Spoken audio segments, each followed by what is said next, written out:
خالق دو جہاں نے جب جناب ابراہیم اور جناب اسماعیل کے اس مکالمے کو سنا اور اب جناب ابراہیم علیہ السلام نے اس خواب کو عملی طور پر انجام دینے کے لیے جب عمل کیا وہ کیا کیا؟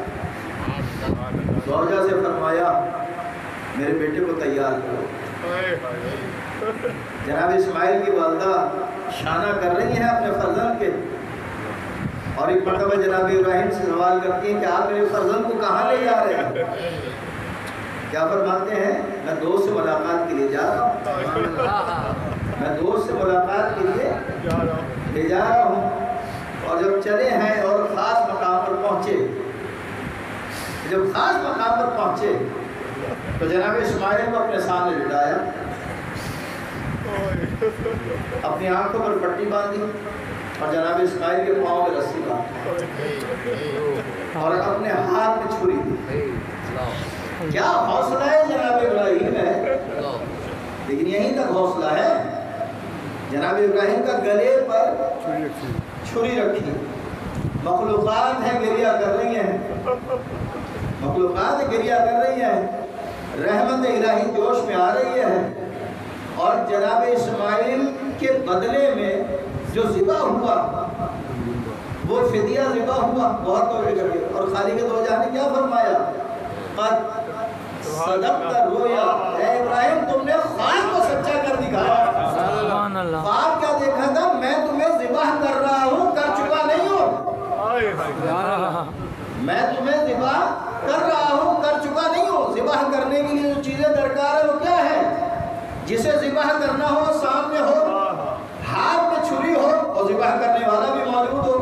جناب ابراہیم علیہ السلام نے سارے عمل کو انجام دیا تو خالق دو جہاں نے کیا فرمایا؟ اے ابراہیم تم نے خواب کو سچا کر دکھایا، وَفَدَيْنَاهُ بِذِبْحٍ عَظِيمٍ، ہم نے اس قربانی کو ذبح عظیم میں بدل دیا، ہم نے اس قربانی کو ذبح عظیم میں بدل دیا۔ اب میں کہوں اس مقام پر نبی زادہ بچ گیا، اس مقام پر نبی زادہ بچ گیا۔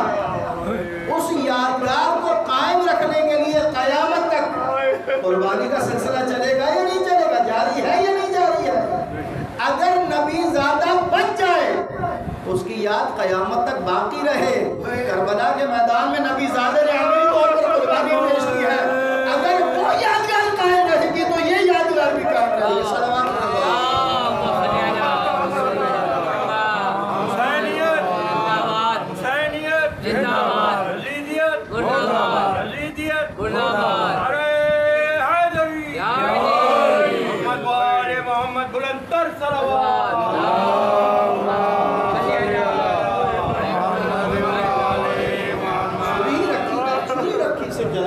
اسماعیل کے گلے پر وَفَدَيْنَاهُ بِذِبْحٍ عَظِيمٍ، ہم نے اس قربانی کو ذبح عظیم میں واپس تشریف لے آئے۔ کچھ دنوں کے بعد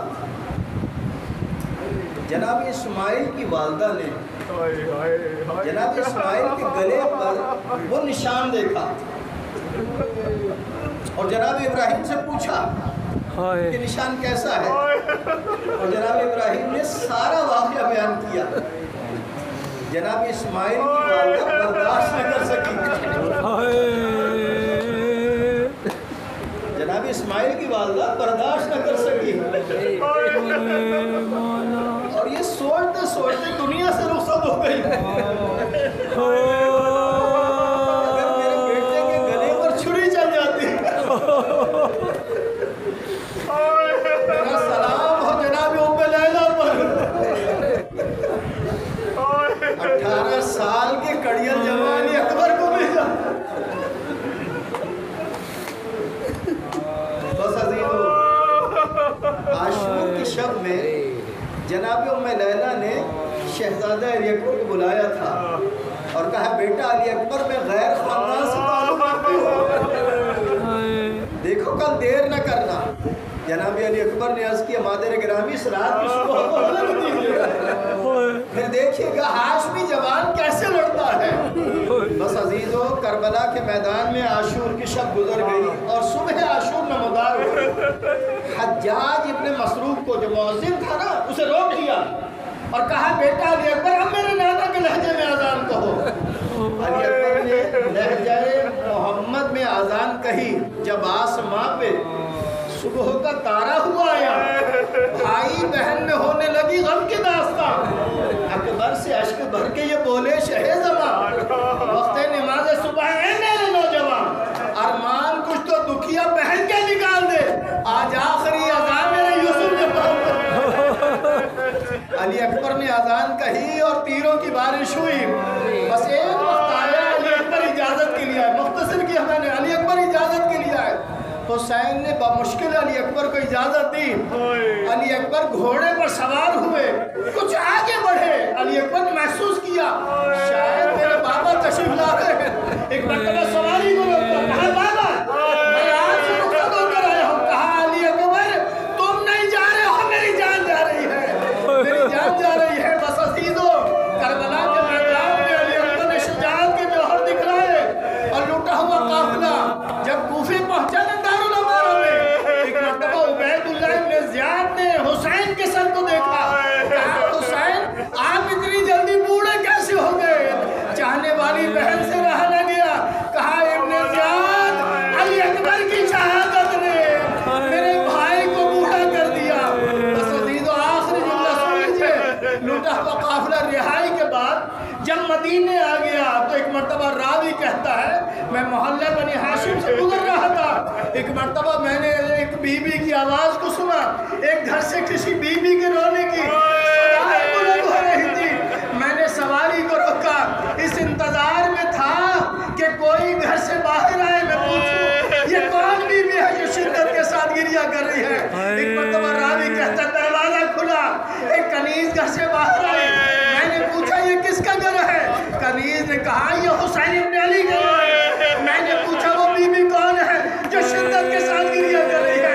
ایک مرتبہ کنیز نے کہا وہ علی اکبر کی ماں جناب ام لیلہ ہے جو شدت کے ساتھ گریہ کرتی ہے اور کہتی جاتی ہے واہ محمد آ، واہ مصیبت آ، واہ علی اکبر آ۔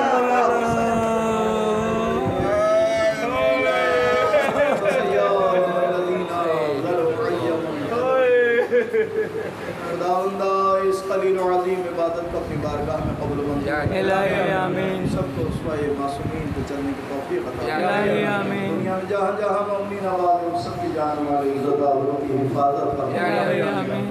خداوندہ صاحب خانہ ان کے فرزندان اہل خانہ کی توفیقات میں اضافہ فرما الہی آمین۔ اس خدمت کو اپنی بارگاہ میں قبول و منظور فرما ان کے مرحومین کے درجات بلند فرما خداوندہ اس عمل کے بدلے میں اس گھر کو جملہ حاضرین کے گھروں کو کل مومنین کے گھروں کو اپنی رحمتوں برکتوں نعمتوں رزق کی دولت سے مالا مال خداوندہ ہمارے جو بچے تعلیم حاصل کر ان تمام کو کامیابی و کامرانی عطا فرما مملکت خدا داد پاکستان کو استحکام عطا فرما مملکت خدا داد پاکستان کی حفاظت فرما فرمائے ہم کا سایہ ہم پر قائم و قائم فرما جہاں جہاں ظلم اور ظلم خاتمہ فرما مظلومین کی مدد فرما خداوندہ اس عمل کے نبات میں ہمارے جو برادران کوششیں کرتے ہیں خدمات انجام دیتے ہیں ہمارے محترم قاری مدر عباس صاحب شاہد بھائی نجب بھائی اقبال بھائی قاضی رضا اور جو دیگر مومنین ہیں خداوندہ تمام کی خدمات کو اپنی بارگاہ